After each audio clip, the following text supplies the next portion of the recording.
নমস্কার। সন্ধ্যে থেকেই মোটামুটি সমস্ত চ্যানেলগুলো তাদের এক্সিট পোল ঘোষণা করে দিল এবং খুব অদ্ভুতভাবে আমরা লক্ষ্য করলাম আপ কি বার মোদি সরকার এবং আপ কি বার 400 পার। অন্তত মিডিয়া চ্যানেলগুলো তাই বলে দিল। বিশেষ করে আমি যা দেখলাম, রিপাবলিক বলুন, সি ভোটার, সিএনএক্স, বিভিন্ন জনমত সমীক্ষাগুলোতে সবাই মোদিকেই এগিয়ে রাখলো। মোটামুটি একটা সমীক্ষাও দেখলাম না যেখানে 350-র নিচে মোদি পাচ্ছে। বাহ, কি অদ্ভুত ব্যাপার। যেখানে খুব আশ্চর্য হতে হয়, উত্তরপ্রদেশের মতো জায়গা 67 অর্থাৎ 67টা আসন যেখানে আগের বারে ছিল, এইবারে মোদির ভোট সিট সংখ্যা বেড়ে দাঁড়াচ্ছে 73, 74, কোনো চ্যানেল 75 পর্যন্ত বলে ফেলছে। মহারাষ্ট্র 48টার মধ্যে 30-32 পর্যন্ত কেউ দিয়ে ফেলছে। বিহারে 40টা সিটের মধ্যে 38টাও কেউ দিয়েছে মোদিকে। অন্ধ্রপ্রদেশে তেলেগু দেশম পার্টির সাথে যে এনডিএ জোট বিজেপির, সেখানে দেখলাম 20-22টা 25টা পর্যন্ত কেউ দিয়েছে, 2-3টে নাকি কংগ্রেস পাবে। পশ্চিমবঙ্গে চলে আসি, সি ভোটার এবিপি যেটা দেখাচ্ছে, সুমন দে, পশ্চিমবঙ্গে 27টা পর্যন্ত নাকি বিজেপি পাবে, তৃণমূল পাবে 13টা। যে তৃণমূলের 22টা আসন ছিল সেই তৃণমূল কমে 13টা আসন পাচ্ছে। লেফটকে দেখাচ্ছে 1 থেকে 3টে, আমি দুটো ধরে নিলাম। কি অদ্ভুত সমীক্ষায়। কিন্তু লক্ষ্য করে দেখুন, এই পশ্চিমবঙ্গের ক্ষেত্রে 41% তৃণমূল এবং 42.5% পাবে বিজেপি। এটা সি ভোটার যেটা এবিপি বলছে। এখন সব ধরনের এক্সিট পোল এটা প্রমাণ করে দিল যে আবার একবার মোদি সরকার, মোদি আসছে নয়, আজকের থেকে হয়তো মোদি এসে গেল। মোদি হয়তো ইতিমধ্যে ধ্যান করছিলেন, যেখানে হয়তো ধ্যান ভগ্নও করে ফেলেছেন, ধ্যান ভেঙেও ফেলেছেন। পার্টি সার্টি করছে, জানি না করে কিনা। প্রধানমন্ত্রী বলে কথা, উনি যেটা খান সেটা তো সাধারণ মানুষ খেতে পারেন না।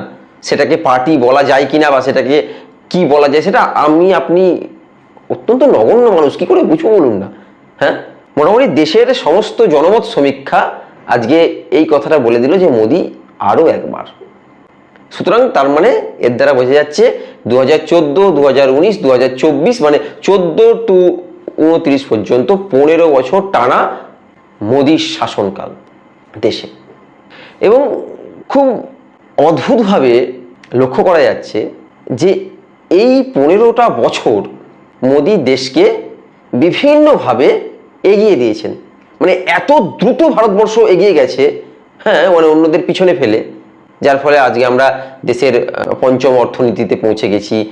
যার ফলে আজকে আমরা মোদির নেতৃত্বের জন্য কোনারকের মন্দিরকে কেউ চিনত না, যদিও ইউনেস্কো অনেক আগে এসব করেছে, কিন্তু অমিত শাহ বা মোদির যে সমস্ত কথা, তাতে তার মোদির জন্যই চিনতে পারলো। এমনকি মহাত্মা গান্ধীকে কে চিনত বলুন তো? কে মহাত্মা গান্ধীকে কেউ চিনত না। একমাত্র এই যে গান্ধী যে সিনেমাটা তৈরি হয়েছিল, সেই সিনেমা দেখেই মহাত্মা গান্ধীকে লোকে চিনেছে, অ্যাকর্ডিং টু মোদির বক্তব্য। দেখুন ভাই, জুমলা বলার না একটা লিমিট থাকে। লোকটা ইদানিং কালে এত ভুল বকছে, এত ফালতু কথা বলছে, যেটা নেওয়া যাচ্ছে না। এত ফালতু কথা বলছে, লোকটা নেওয়া যাচ্ছে। একটা প্রধানমন্ত্রী, তার সব বিষয়ে মানুষের জ্ঞান নাই থাকতে পারে।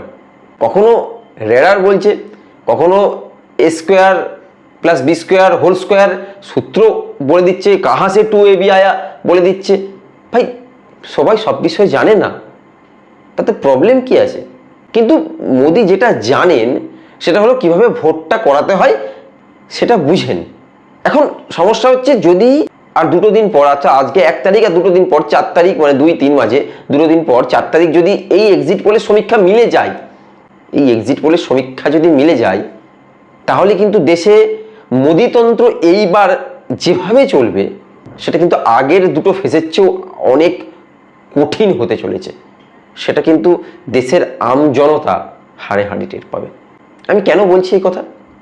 কারণ দেখুন, দেশে একটা মিডিয়া নেই যে মোদির বিপক্ষে কথা বলতে পারে। দেশের একটা মিডিয়া নেই, মিডিয়াকে গণতন্ত্রের 4র্থ স্তম্ভ বলা হয়, যে বলতে পারে যে রাজা তোর কাপড় কোথায়। নেই কেউ বলতে পারে না ডিমনিটাইজেশন দেশের পক্ষে ক্ষতি, বা ডিমনিটাইজেশন করে দেশে কোনো লাভ হয়নি। কেউ বলতে পারে না 15 লক্ষ টাকা যে মোদি আনার দাবি রেখেছিল সেই টাকা কোথায়। কেউ বলতে পারে না যে আজকে গ্যাসের মূল্য কোথায় ইউপি আমলে 400 টাকা ছিল তা আজকে এসে দাঁড়িয়েছে 1000 টাকা। কেউ প্রশ্ন তুলতে পারে না, কেউ প্রশ্ন তুলতে পারে না, কোনো মিডিয়া প্রশ্ন তুলতে পারছে না। 50 টাকা যেখানে মানে পেট্রোলিয়াম জাতীয় পণ্যের বা ডিজেল বা পেট্রোলের 45 থেকে 50 টাকা দাম ছিল, তা আজ 90 থেকে 100 টাকা দাম হয়েছে। কেউ প্রশ্ন তুলতে পারে না, কেউ প্রশ্ন তুলতে পারে না নিত্য প্রয়োজনীয় জিনিসের এতটা মূল্য বৃদ্ধি। তারা কি বলে এই সমস্ত মিডিয়াগুলো?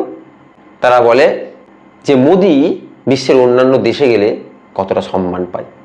তারা বলে যে মোদির জন্যই ভারতবর্ষকে বিশ্বের বিভিন্ন দেশ চিনতে পেরেছে। এতদিন তারা জানতো না ভারতবর্ষ বলে কোনো দেশ আছে, কিন্তু আসল সত্য কি তাই? তারা বলে যে ভারত বিশ্বের পঞ্চম অর্থনীতি দেশ তৈরি হয়ে গেছে, মানে এমন অর্থনীতিতে আমরা ডেভেলপ করেছি, সেই জন্য হাংরি ইন্ডেক্সে আমরা পিছিয়ে। বিলো পভার্টি লাইন প্রায় 40 কোটি। ভাবা যায় 140 কোটির মধ্যে 40 কোটি মানুষ বিপিএল, যাদের মাসে 7-8 হাজার টাকাও ইনকাম নেই। কিন্তু মোদি আমলে আমরা তো বেজায়, মানে বিশেষ করে মিডিয়া, তারা তো বেজায় আনন্দে আছে। এখন সমস্ত মিডিয়া চ্যানেলগুলো এই ধরনের এক্সিট পোল করলো কেন? সত্যি কি জনমত সমীক্ষা এটা, বা মানুষ ভোট কি এটাই দিয়েছে, নাকি অন্য কিছু? দেখুন, আমার দুটো কারণ মনে হতে পারে। কারণ আমি দেখলাম সমস্ত মিডিয়া চ্যানেলগুলো, যেটা বুঝলাম যে কেউ কংগ্রেসকে 100টা সিট দেয়নি, 100-র নিচেই সবাই কংগ্রেসকে 100-র নিচে রেখেছে। এটা আমার কোথাও যেন মনে হয়েছিল যে কংগ্রেস খুব বেশি হলে 100 বা 100-র কাছাকাছি যাবে, 100 ক্রস করতে পারবে না, যেটা কংগ্রেস বারবার ধরে বলছিল 130-35 কংগ্রেস পেয়ে যাবে। আমার এটা বারবার মনে হয়েছিল, আমার এক্সিট পোলের কথা বলছি আমি আমার নিজস্ব বিভিন্ন জায়গা খবর দেখে বা বিভিন্ন মানুষকে ফোন করে। দেখুন, আমার পশ্চিমবঙ্গের বাইরে তো সেভাবে কোনো চ্যানেল নেই, বিশাল কোনো বন্ধু বান্ধব থাকে না, যে কজন আছে তাদের থেকে সমস্ত কিছু বোঝাও যায় না। পশ্চিমবঙ্গের খবরটা আমি আপনাকে বলতে পারি, বলছি সেটা পরবর্তীকালে আস্তে আস্তে। এখন কংগ্রেস 100 পাবে, খুব বেশি হলে 100-100-র কাছাকাছি, 90-95-92 এরকম একটা আসন আমার এটা মনে হচ্ছে পাবে। অন্যান্য দল যেগুলো আছে, যেমন ডিএমকে বলুন, এআইডিএমকে বলুন, অখিলেশের দল, এদিকে নীতিশ, দেখুন নীতিশ কুমার কিন্তু খুব প্রচণ্ড পরিমাণে পাল্টি পাচ্ছে। আমি দেখলাম নীতিশ কুমারও কিন্তু কিছু পাচ্ছে না, মানে বিহার যা রেজাল্টটা দেখালো, এই ধরনের এক্সিট পোলগুলো যেটা দেখলাম, নীতিশ কুমারও কিছু পাচ্ছে না। নীতিশ কুমার কিন্তু পাল্টি পাচ্ছে। নীতিশ কুমার যদি এনডিএ সরকার করে তাহলে এনডিএর দিকে যাবে, আদারওয়াইজ কিন্তু ঘুরে যেতে পারে। চন্দ্রবাবু নাইডুও কিন্তু একই হবে, তেলেগু দেশম পার্টি চন্দ্রবাবু নাইডুও কিন্তু একই করবে, অর্থাৎ যদি এনডিএ সরকার করে থাকবে, আদারওয়াইজ ঘুরে যাবে। তার মানে কি কোথাও একটা এই ধরনের এক্সিট পোল দেখিয়ে এরকম কিছু একটা বিজেপি চেষ্টা চালাচ্ছে। বিজেপি বলতে মূলত মোদী শাহ এরকম কিছু একটা চেষ্টা চালাচ্ছে। উনি তো চলে গেছেন ধ্যানমগ্ন, মানে উনি তো এখন বর্তমানে ধ্যানমগ্ন অবস্থায় আছেন, ধ্যান করছেন। কিন্তু কি অদ্ভুত পরিস্থিতি ইতিহাসে প্রথমবার আমরা দেখলাম ধ্যান করতে করতেও কেউ টুইট করতে পারে। আমাদের ওয়েস্ট বেঙ্গল তথা এবং উত্তর পূর্ব রাজ্যগুলোতে যে ঝড় হলো, উনি ধ্যান করছিলেন, ধ্যান করতে করতে টুইট করে দিলেন। তাদের জন্য উনি খুব ব্যথিত ও দুঃখিত। যাই হোক, ধ্যান করতে করতেও লেখা যায়, সেটা এই প্রথম মোদি দেখালেন। কয়েক বছর পর হয়তো এটাই, মানে যারা অন্ধভক্ত তারা বলবে ধ্যানেও লিখতে পারে মোদি, চোখ বন্ধ করে মোবাইল টাইপ করতে পারেন কি ল্যাপটপ কম্পিউটার টাইপ করতে পারেন, বলবে। এখন আপনি বলবেন যে ভাই সব কিছু দিয়ে মোদিকে ট্রোল করতে হবে, এটা কি মোদি লিখছে, মোদি দপ্তর লিখছে, মানে পিএমও দপ্তর থেকে লিখছে। ভাই পিএমও দপ্তর থেকে কিছু একটা লিখে দেবে, সেটা নরেন্দ্র মোদীকে জিজ্ঞেস না করে লিখে দেবে? হ্যাঁ, মোদি যদি ধ্যান করছে, ধ্যানের অবস্থায় কিভাবে উনি টুইট করলেন, এগুলো প্রশ্ন উঠবে। কিন্তু অন্ধভক্ত এগুলো বুঝবে না কোনোদিন, কিন্তু তা তো অন্ধ, চোখে বড় বড় ঢুলি পড়া আছে তাদের, তার কিচ্ছু দেখতে পায় না, তাদের দ্বারা এইসব দেখা সম্ভবই না। হ্যাঁ, এখন যেটাই আসছিলাম, যে আমি প্রসঙ্গ পাল্টে যাচ্ছে, খেই হারিয়ে ফেলছি, যেটা ব্যাপার আমার মনে হয় এই ধরনের এক্সিট পোলগুলো উনি কন্যাকুমারীতে বসে ডিসিশন নিলেন যে সমস্ত চ্যানেলগুলোকে এই ধরনের এক্সিট পোল করো, যেখানে দেখাও যে এনিহাও এনডিএ সরকার বা মোদি সরকার আবার সরকার করছে। তাতে কি হবে যদি আজকে এক্সিট পোল দেখিয়ে দিত যে 272 ম্যাজিক ফিগার পাচ্ছে না বিজেপি, তাহলে কিন্তু এই যে বিরোধী দলগুলো, এরা কিন্তু এখন থেকেই বিভিন্ন লোকের সঙ্গে কথা বলা শুরু করতো। যেমন ধরুন নবীন পট্টনায়ক কিন্তু অনেকটাই মোদির দিকে ঝুঁকে আছে। কিন্তু যদি এরকম রেজাল্ট হয়, তাহলে নবীন পট্টনায়কের কাছে ধরুন 20-22টা সিট আছে, যদি সেখান থেকে 10টা পাই নবীন পট্টনায়ক, তাহলে এই 10টা সিট মানে এই ইন্ডিয়া জোটের কেউ কথা বলবে। সেক্ষেত্রে হতে পারে সীতারাম ইয়েচুরির সঙ্গে নবীন পট্টনায়কের একটা ভালো সম্পর্ক আছে, বা এখানকার তৃণমূলের কোনো নেতার সঙ্গে নবীন পট্টনায়কের ভালো সম্পর্ক আছে, তারা কথা বলতে পারেন।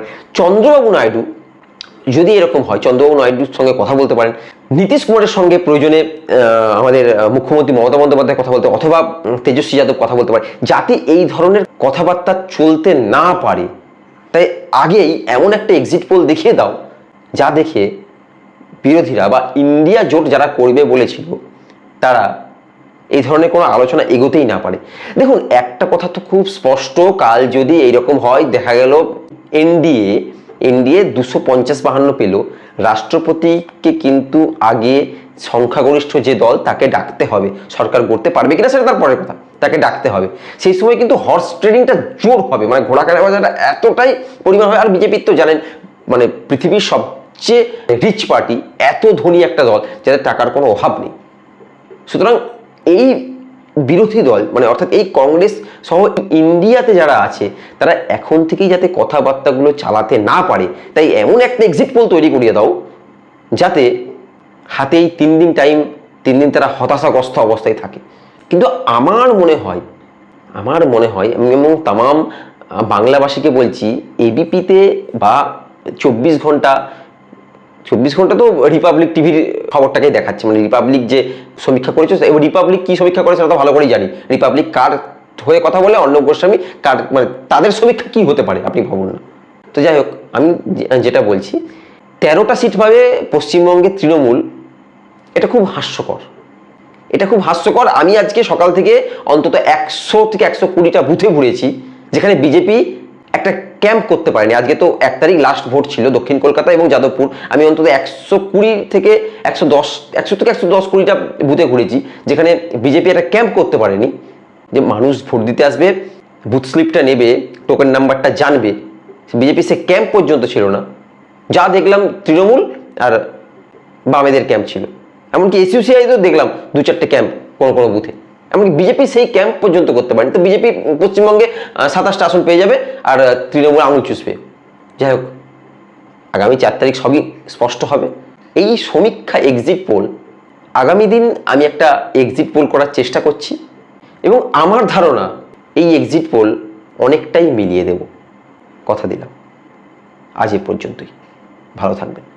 আর চিন্তা করবেন না, হয়তো বিজেপি সরকার গড়বে, কিন্তু যেই ফিগার দেখাচ্ছে এই ফিগার কখনোই আসতে পারে না। দেশ সত্যিই সংকটে আছে। আজ এ পর্যন্তই, ভালো থাকবেন।